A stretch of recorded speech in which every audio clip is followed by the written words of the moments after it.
We have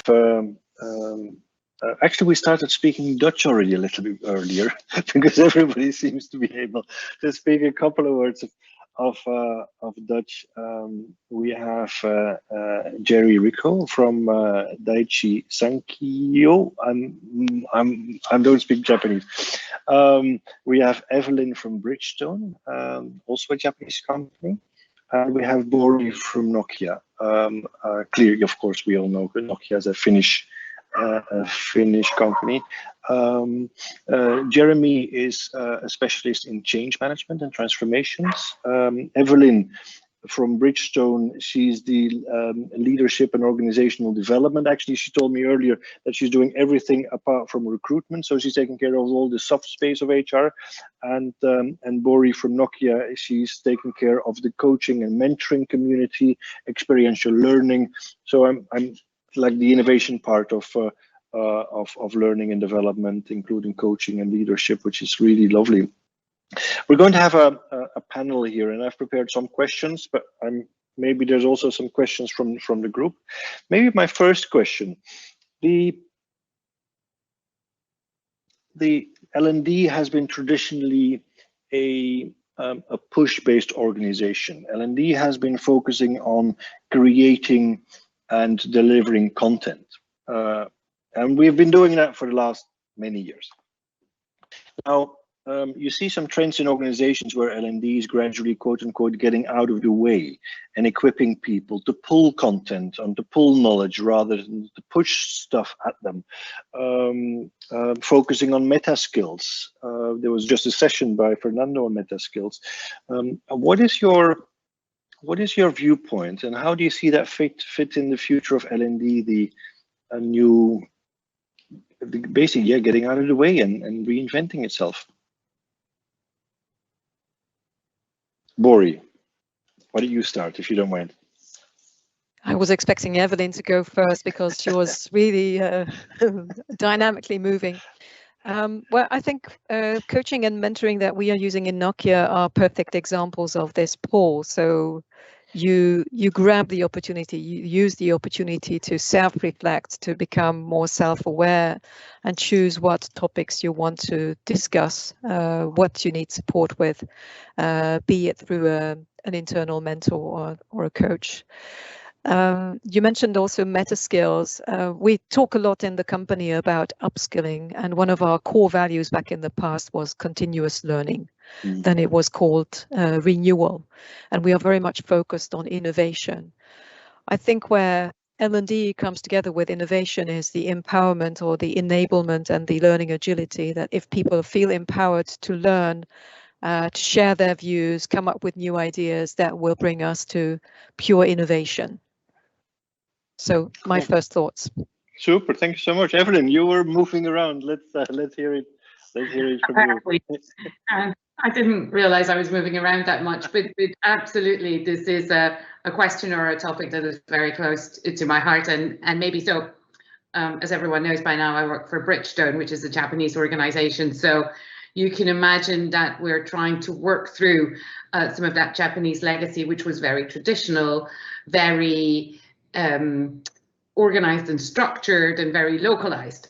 And actually, we've been going through a journey to move away from that localized approach with only classroom training that was purely pushed out to the organization. And we've gone through quite a change already, where we are starting to enable content for our populations. Today, mostly the white collar population, I have to say, the population that has access to different online tools, where we really want to empower people and enable people to consume content when they need it, as they need it, and independent of strict potential career paths that we don't even have. But I mean, you know, really in a very fluid way. For me, what is really important is not to look at learning in splendid isolation.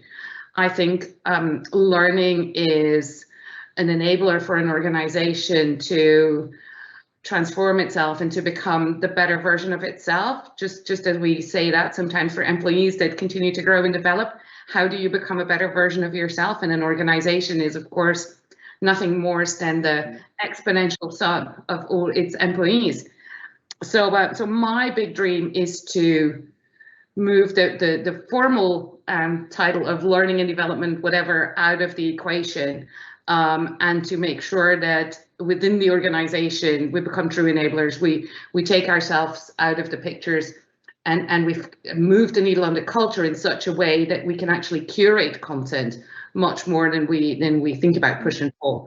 That requires a number of tools to support it, of course. I don't want to focus on tools, though. I think that independent of the tools and the different generations, what we want to do is build a culture of empowerment where people feel that they are psychologically safe so that they can express development needs.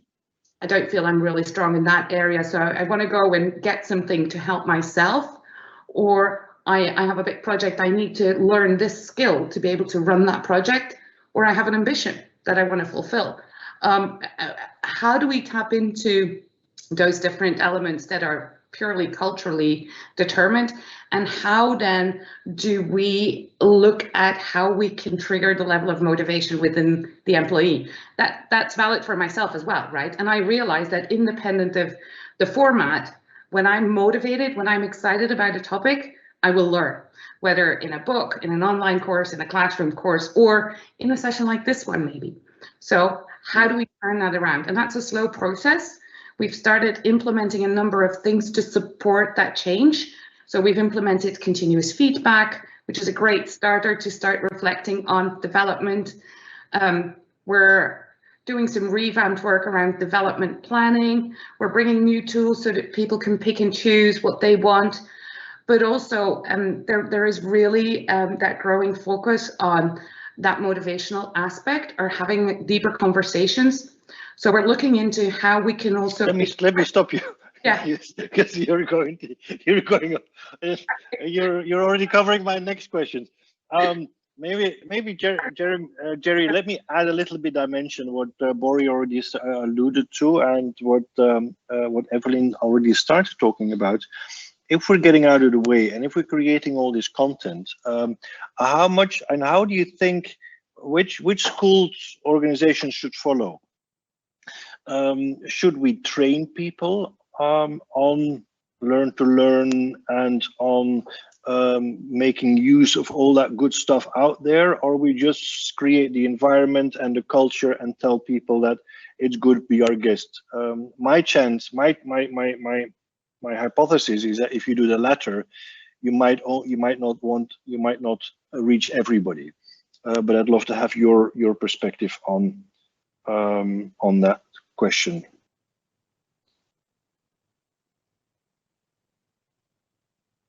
Jerry? Yep, sorry, I was muted. I think the reality is that you won't reach everyone. So, and I think, the thing is what you have to do is offer the best possibilities for people to learn. So I actually think what you said about the environment and the culture is the approach that we're taking. So the environment, what we've done is, we have a lot of programs that we've had for a long time that were instructor-led. And during the pandemic, everything was converted to virtual instructor-led, as well as, we have some static trainings, but most of them are virtual instructor-led.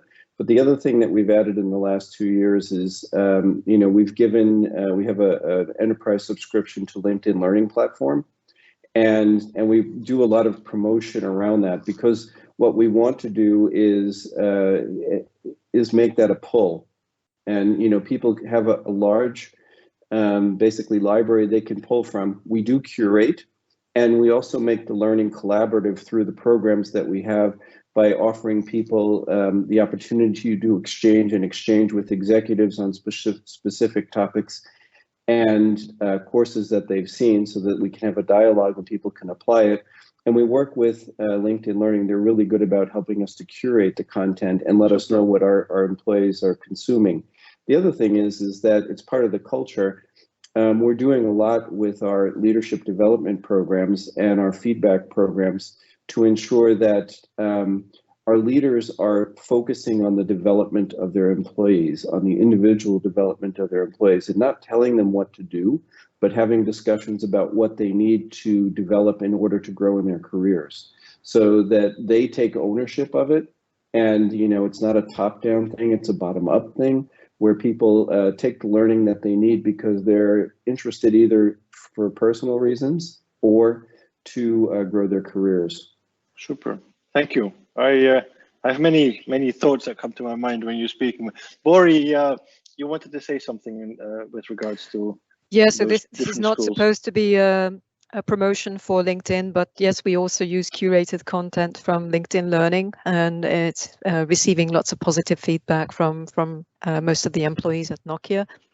There were two things that caught my attention. So Jerry was talking about culture, and when it comes to Nokia, we have been talking about the culture of learning, using some inspirational leaders to walk the talk, sharing their stories of how they have learned and how they encourage people learning. You were, Jerry, I think, also alluding to learning through instructors, but also learning not only through others, but with others. So we put a lot of emphasis on knowledge sharing, using communities to learn. And I think that is also a very powerful way of getting people engaged and interested in learning. We also have a system in the background encouraging people to learn so that they can collect learning index points. So some people are really enthusiastic about that, strangely enough, and they can collect some electronic badges, which they proudly use in platforms and in emails. And the last thing I wanted to add was the power of innovation. So we have to be very innovative in our roles to make people curious and enthusiastic about learning. And sometimes it's just little drops of learning, nuggets that they can use. Coming back to what you started off with, the pull, so that people are interested in learning, acquiring new things. Okay, super. Thank you. Oh, great insights. Let's move to something else. Learning as a science or learning as an art. I think most of the learning professionals are, at least those that I've met, are more erring to the notion of learning as an art and learning as an intuition. And my personal experience is the way I'm going to design learning for the rest of the organizations, because and I'm putting it black and white here now, and also what you're seeing here is learning typically has been an area where you don't need a degree to get in. So anybody can come in, and that has a beauty. That has a beauty because you create a lot of diversity, but it's also a challenge that you don't have a scientific base to build on. Now you're seeing in quite a number of organizations, and you're seeing some pockets of learning organizations or organizations starting to train L&D professionals to get more behind the psychology and how the brain works and etc. Things like that. So how much are you embracing science versus that intuition, or are you on the side of learning as an art versus learning as a science in your organizations?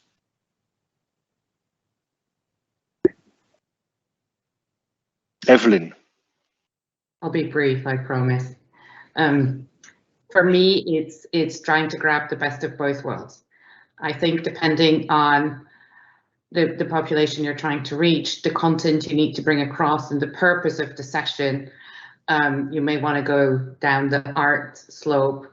And in some cases, you really want to focus on what is the neuroscience behind what we're trying to do, what is the importance and the purpose of the session, the workshop, the training, whatever it is that we need to run here, and how much of it has to stick. What is it that we're trying to achieve? So based on that, it will go down either route. Okay, super. Thanks, Evelyn. That was really short. Thank you. Terry. So what I would say, it's interesting because you know, we also take the best of both worlds. Personally, you know, I've taught in grad school. I have a course on LinkedIn Learning, and I've done instructor-led training and coaching for many, many years. So I always use a blend of techniques. I'm also a geek when it comes to neuroscience, and if I had to do it all over again, I'd probably, go deeper into neuroscience because I think it's fascinating. And I think as learning professionals, we really need to understand the dynamics of learning to be able to engage our learners, because I think that is probably the most important thing. If we're not engaging the people, then they're not going to have an interest, they're not going to follow, and they're really not going to learn to the best of their abilities. So I think that that's really important. And then the other thing that I would say that I do, and I'm very passionate about, is whenever we're designing, we always involve the learners, and we ask them what they want, what they need, because one of the big feedbacks I've gotten from business leaders is that, HR, learning, they're always throwing stuff at us that, do we really need it? Do we actually have the time to do it? So if you're going to do something, please check with us first and see if it's something we really need and have the capacity to do. Lovely. Thank you for that feedback, Bori.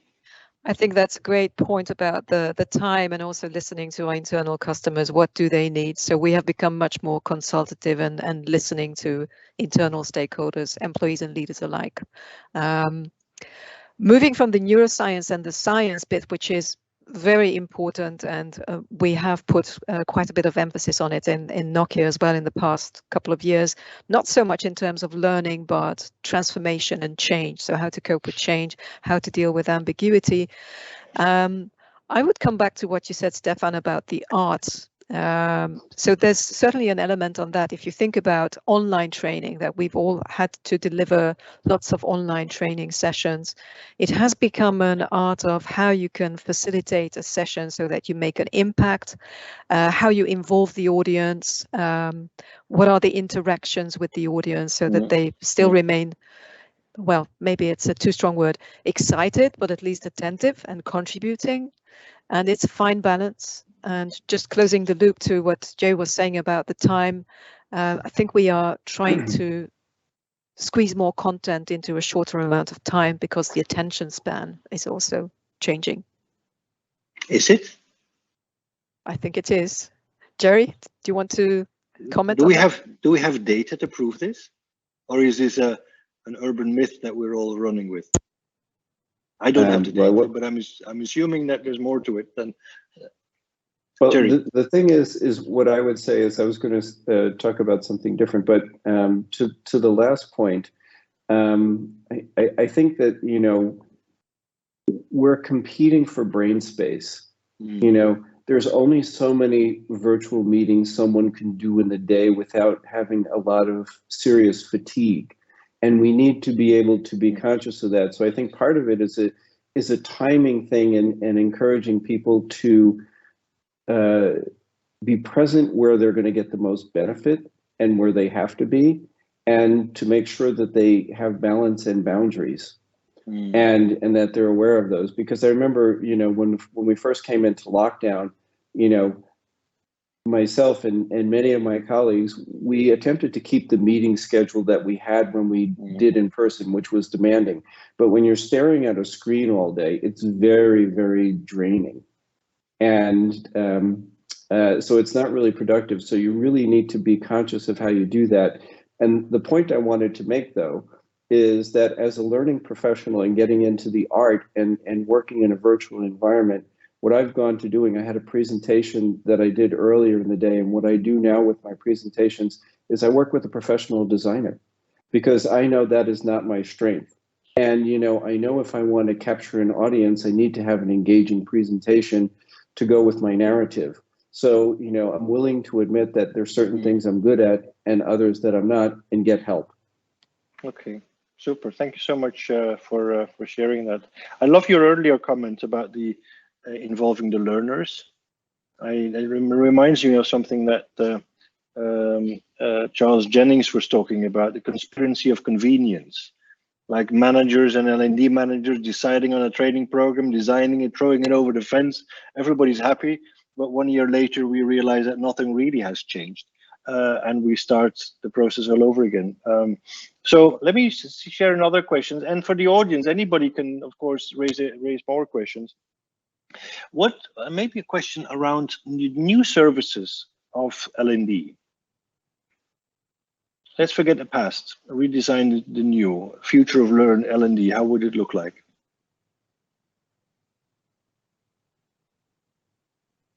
Evelyn.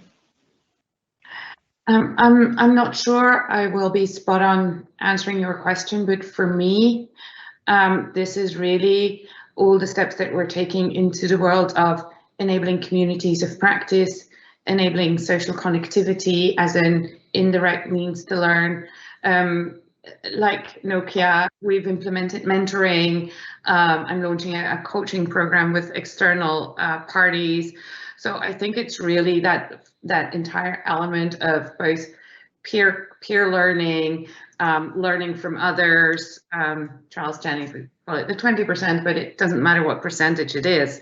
It's about making sure that we tap into all of these different formats to bring a full experience to the learner. I think that is really important for me. Okay, social is the big bet you're taking. Yes. Bori. Well, I was thinking about some experiences from last year and the online world, and just building on what Evelyn was saying about the connectivity. What was very powerful was when we could bring people together and reflect and have open conversations, even if it was a group of maybe over 30 people, getting them engaged.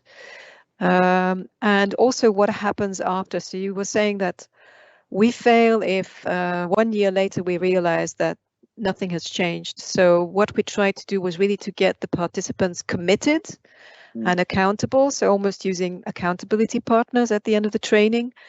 And with some of the programs that we encourage people to practice. So one concrete example is coaching training for senior leaders, where they practice during the program, but afterwards they remain in touch and they can practice with each other. And for this, what you were alluding to earlier with psychological safety, Evelyn, I think you need a high level of trust to be created in the training to make this work. So the social or community angle, getting people committed and to keep on learning. We called it, it's not a moment, but it's a movement. So to carry on. I love what you said about the reflection and allowing for reflection, and that assumes for me it's not only a push and pull, but also time in the middle to create that psychological safety and to allow people to become self-reflective and self-aware and build on it. Super. Jerry. Well, you know, I can just build on that from my experience and getting back to engaging learners. So I've been over the last 2 years co-designing a leadership development program with our senior executives, or the top 30 executives in our company. And I have to say, letting them design and choose the vendors and things like that, the venues themselves, they are so engaged and so participative in the programs that it's really amazing, and I'm really pleased by that. And a couple things that are interesting is that, you know, we've run most of the program virtually because we were supposed to go live last October, and then we had lockdowns and quarantines and we couldn't do it. We did it virtually. And after 2 modules there, one was actually a coaching module where they did peer coaching as well, and they're still doing it. They decided they wanted to pause the program until they could meet in person. So we're actually meeting live in person in 2 weeks for the first time in 2 years. And they're really passionate about that face-to-face, that person-to-person contact, and looking for ways to recreate that in the virtual world. And I mentioned earlier that I'm part of a new educational startup that is bridging academia and business learning and using virtual reality to create more of an immersive experience where people can really exchange and do collaborative learning together. So I think that, you know, in-person learning will never go away for some types of learning and for some types of development, particularly when you're developing relationships with seniors in an organization. There's nothing that can really replace that, but there are other things in methods and technologies that are emerging that we can use to replicate that to some degree. Okay, super. If learning and development would find another house, because most organizations it's part of HR. Would it become part of compliance or part of innovation? Evelyn. Yes, sorry. I just attended one of the sessions of our Global Leadership Development Program where the participants did their first board meeting and they could invent a title. And one of them took the title of Chief Learning Officer as Innovation Leader. And I couldn't agree more. For me, learning and development sits or should drive and is integrated and sits everywhere in innovation. Cool. Jerry? I would agree. Bori? Sorry, Jerry, you go ahead. No, it's okay. Go ahead, Bori. So I would definitely agree with Evelyn. It's all about innovation, and I think we also have to be innovators ourselves. So constantly coming up with new ideas and testing if they work on the ground, and create that excitement and curiosity that we spoke about at the beginning. So for that, we definitely need to be innovative, and that's why I liked what Jerry was mentioning.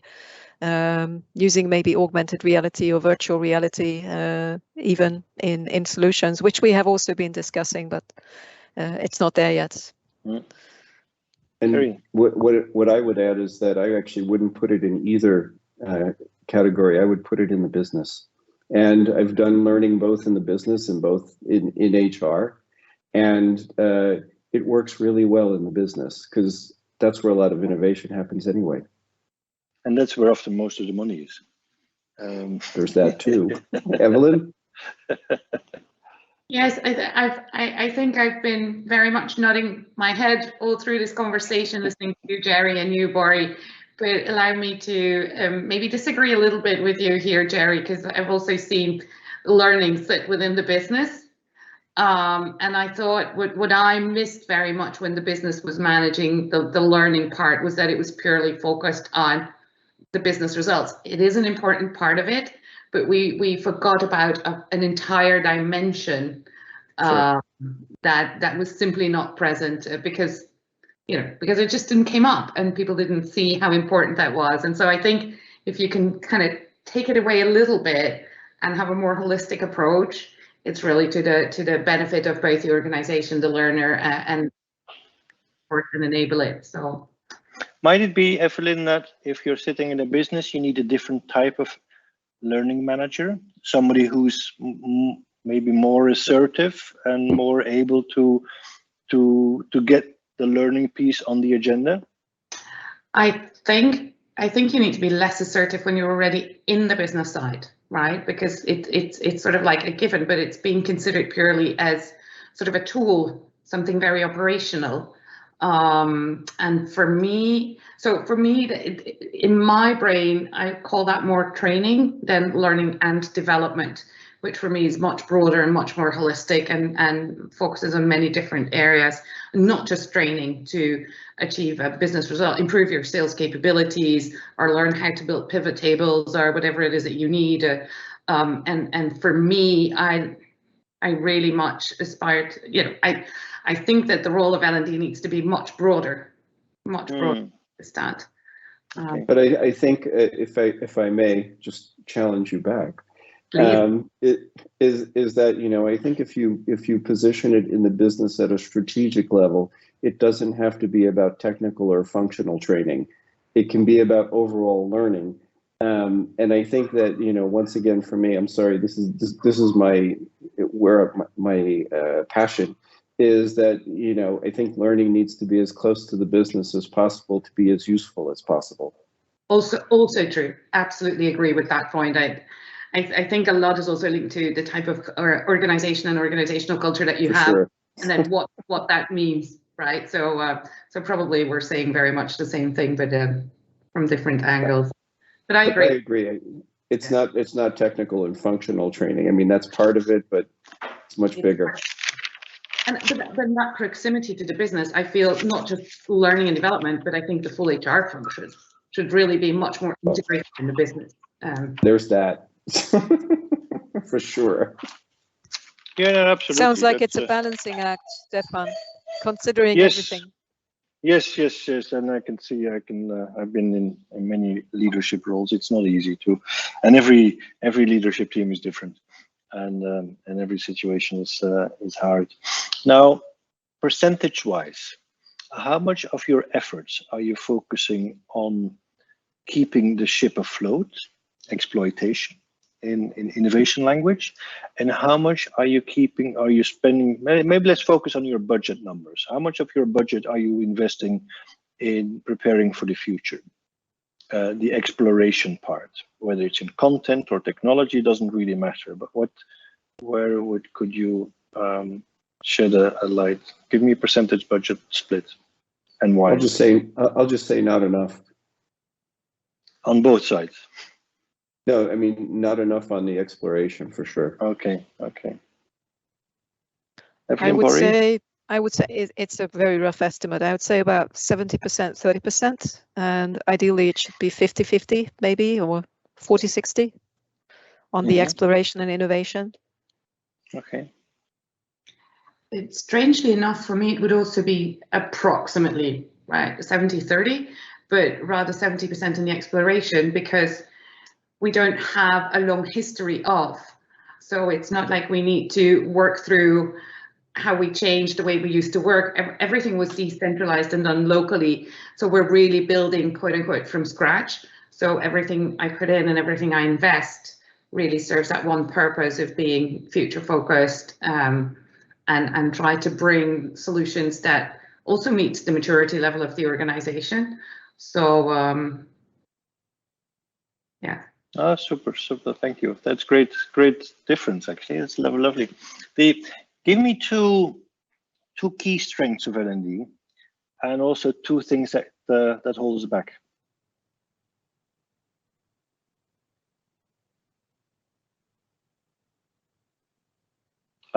Anybody. Actually, I think one of the key strengths is, if we're doing it right, we're influencers. You know, we're really influencing how things evolve in an organization, how the culture evolves, how the leadership evolves, and I think that's a real strength. And I think one of the challenges is, you know, back to something I think Evelyn said, if I'm not mistaken, is that, you know, HR as a whole needs to be closer to the business, and you know, and I think that is probably one of the largest real and perceived challenges of HR. And you know, there's a lot of, I hear a lot of cries that we want a seat at the table. And you know, if you're a strategic business partner around learning or people operations, you have a seat at the table. And if you're not, then you don't deserve it. I've heard us talk about the seat of the table for the last 30 years. It's exactly it's quite depressing. Bori and Evelyn, what are two things that are strengths / holding us back? I would definitely agree with what Jerry said about the culture and the influence. So if we do our job well, the leaders that we work with, the employees that we work with, will impact the company culture, and will also ensure that we will be successful long term. So why we need to do our job well is also to secure the long term survival and success of a company. And yes, I think our weakness where we are developing, and I think it's true for almost all HR professionals, is that we need to be better at listening to our internal customers, and have a better business understanding as well. So what is our company doing? Where can we support most and in the best manner? Cool. Evelyn. Yes, I can. I really want to echo what both Jerry and Bori said. I think when L&D is at its best, it's not just an influencer, but it can really have an exponential impact on the bottom line of an organization, full stop. And I've seen this happen. At the same time, I also agree with Bori that some of our challenges as HR or learning professionals is to, first of all, get rid of the imposter syndrome that we sometimes suffer from. learn to be business people, and that is going to give us the credibility to not just get that seat at the table, but also show that we're more than worth it. Okay, and that's a critique I'm hearing quite often in the business sense, that HR people are speaking too much HR speak, and L&D people speak too much L&D speak, and don't understand enough business, and also don't understand the role of data to prove their point towards business. What would you have to say about that? I was just going to add that is that you know, we need to be able to monitor meaningful metrics and be able to report them back to the business, not just, you know, the happy sheets that you get at the end of a program. You know, what are the behavior changes that are observed? And, you know, these, particularly in leadership, this can be done through 360s and things like that, and feedback mechanisms, you know, but we need to see that if we're looking to change beliefs and behaviors, that's actually happening. Lori? I'm not going to disagree with Jerry. Yes, we certainly have this aspiration of getting better at reading data and making use of it. And from the business side, I think there's the expectation that we will be better with our return on investment, that we can prove that we are bringing value with what we bring to the table. So making that connection is necessary, definitely. Okay. Evelyn. Yes, amen to all of that, at the risk of sounding religious, which I'm not. But I think, yes, data literacy, but also data storytelling is absolutely essential. And in that light, I think it's probably a learning curve for many HR and L&D professionals. It's understanding not just what to do with the data that you have, but to be very wise in how you handle it. What is it that you really want to measure? What is the story you need to tell? And when do you stop measuring certain things? When I think here, I don't want to measure. I really just, you know, I don't need to know. Let's just do this, and then we'll see. You know, I don't want to measure everything, is what I'm trying to say. Okay. Well, you need to measure the meaningful things, and the question is, how do you decide what is meaningful? I remember I did when I was at Cognizant, we did a survey. We made the analogy or the correlation between how much a manager was actually being curious and learning and being open to novelty, and how much the team was following that behavior, yes or no. And actually, we found a direct correlation between the learning behavior of a manager and the learning behavior of the team. So if a manager would not be open, the team would also not be open. So it's a hugely, I think, beautiful data that we came up with. A bit scary though, but on the positive side also, if the manager was really open, then the team would also automatically or correlation-wise be open, and that kind of led to quite a number of activities. Do we promote the right people? Do we promote the manager who has been good doing their functional thing, or do we want to promote the people that are generally open and invite others to be open? Type of discussions we have, which was quite novel. I'm afraid our time is up, but I really enjoyed this. I love the Great passion. discussion. Thank you. Love the thoughts, and great. You're clearly at the right spot in the right organizations to drive the change for the people around you. So thanks for having me, and thanks for being on the show here. Thank you for having us, Stefan. Thank you. Thank you. It was a pleasure. Okay. Bye. Cool.